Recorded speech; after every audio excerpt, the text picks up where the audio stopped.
Welcome to Midnight Apparitions, where the darkness hides the most terrifying secrets.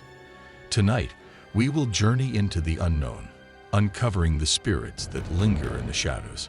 Beware, for what you are about to hear may never leave your mind. Are you ready to face your fears? Story 1, by Anonymous.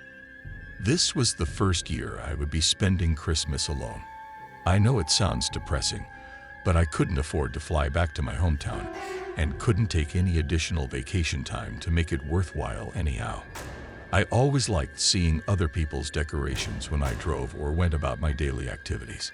On Christmas Day, I woke up, turned on the old Grinch cartoon, had a nice breakfast and some coffee, and then spent the next hour FaceTiming with my parents and siblings. After all of that, it was probably around noon, and I didn't have much else to do.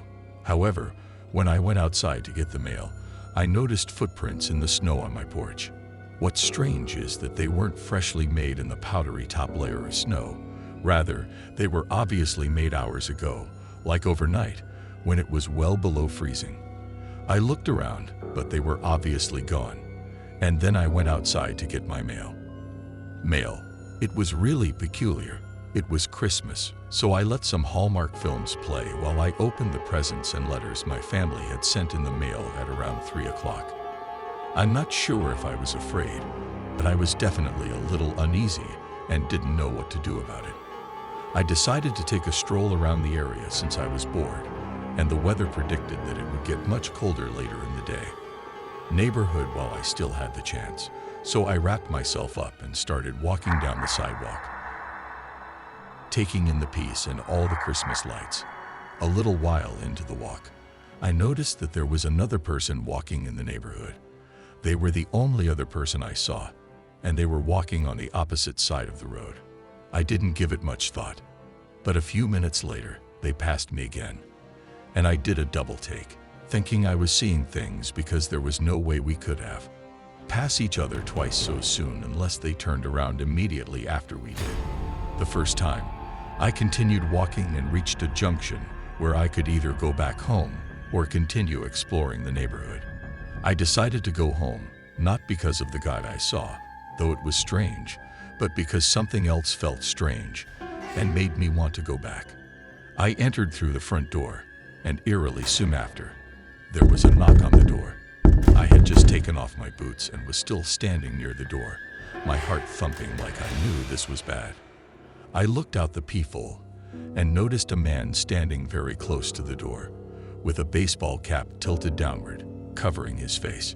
He looked familiar, but I wasn't sure why at the time. I assumed it was just because he was the same guy I'd seen walking around the neighborhood. He knocked again, and I knew he must have already seen. "Tell me what you need." I yelled at them, but they didn't respond. A few seconds later, they knocked on the door once more. I asked again what they wanted and why they were there, and I watched through the peephole as he stood there against the door without responding or saying anything. Then he grabbed the door handle and began pushing his entire body into it. I retreated as the door began to sway and rattle from its hinges with each blow.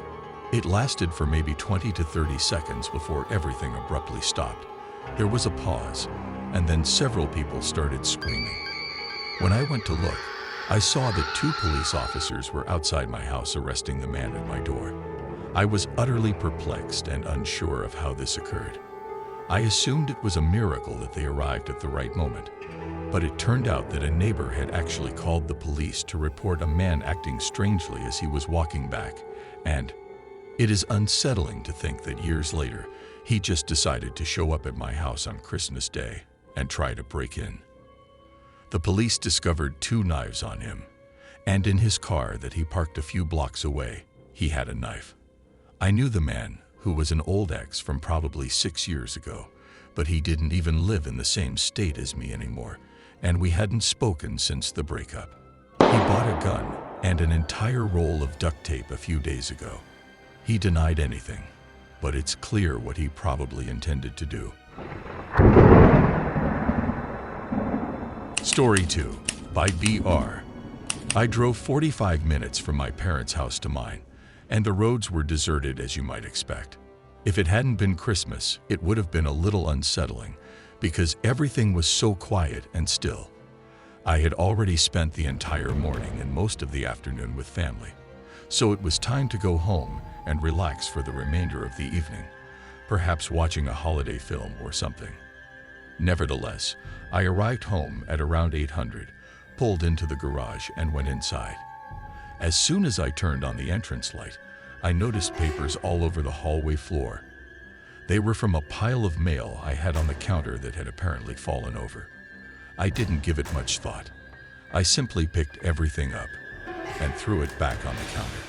I did leave the house quickly. Maybe I ran past it that morning and didn't notice, but I cleaned it up, turned on the rest of the lights, and went into the living room, where I had a small fake Christmas tree in the corner. It looked sad, but it was better than nothing. I then sat back on the couch and found a movie to watch. Christmas movie on Netflix, in fact. It was quite satisfactory. I watched the entire movie, but I kept hearing something in my house throughout it. It was like soft, nearly inaudible creaks, and I wasn't even sure if I was hearing it or not because every time I thought I heard something, I would pause the film and listen, but I couldn't hear it anymore. I took this as a sign that my Christmas day was coming to an end. Had to go to bed in order to rest after visiting my entire family. I quickly put everything else together after turning off the TV and all the lights downstairs and going upstairs to my bedroom. I walked in and immediately turned on the overhead lamp because I knew something wasn't right, though I wasn't sure what it was at first. I found out that my room had been moved. Fear and adrenaline took over my body after I got home, so I went back out into the hallway and looked down the staircase to see if the person who had been here was still there. I went down the stairs quietly until I reached the bottom, but there was no sound or movement at all. I called the police, and as I was saying hello, it was as I was saying that I. Realizing my foolish error of not calling the police yet, I started to head back upstairs with the intention of locking myself in my room and calling the police when I heard footsteps coming from the living room. It was too dark to see anything but the swaying branches of the Christmas tree and a figure running away from it.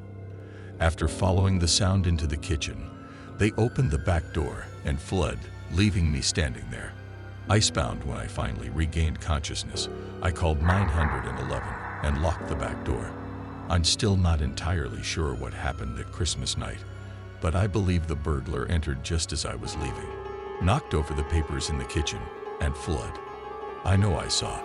The idea that they were hiding in the corner of the room in front of me, waiting and watching me for 2 hours, is just incredibly unsettling. If they were hiding during the entire movie, it wouldn't explain the noises I heard. Perhaps there weren't any noises at all, or it was something else entirely. I wish I had more answers and could tell you more, but that's all.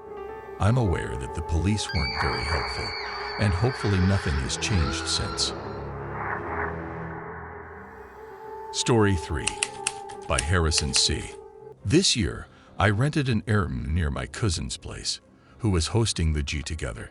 He lives kind of out in the middle of nowhere, so a lot of the options I had to rent were just small cabins, so I chose one pretty much at random.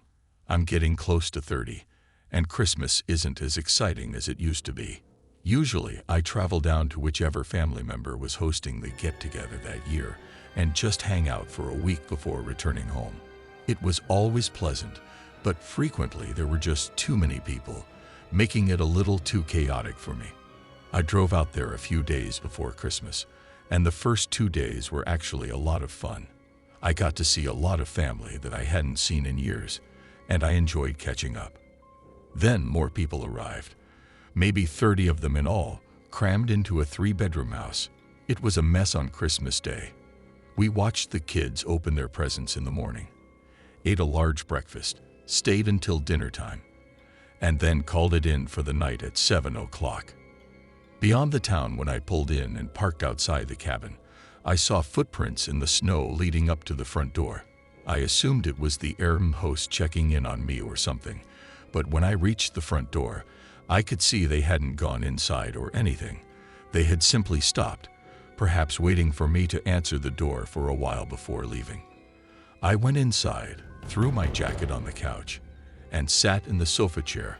I considered texting the host to see what he was there for, but I assumed that if it was something significant, he would have texted me, so I ended up forgetting about it after only a few minutes of sitting down. Around 10 minutes later, I woke up to a ring at the doorbell, so I got up and went to the door to try to shake off the exhausted expression.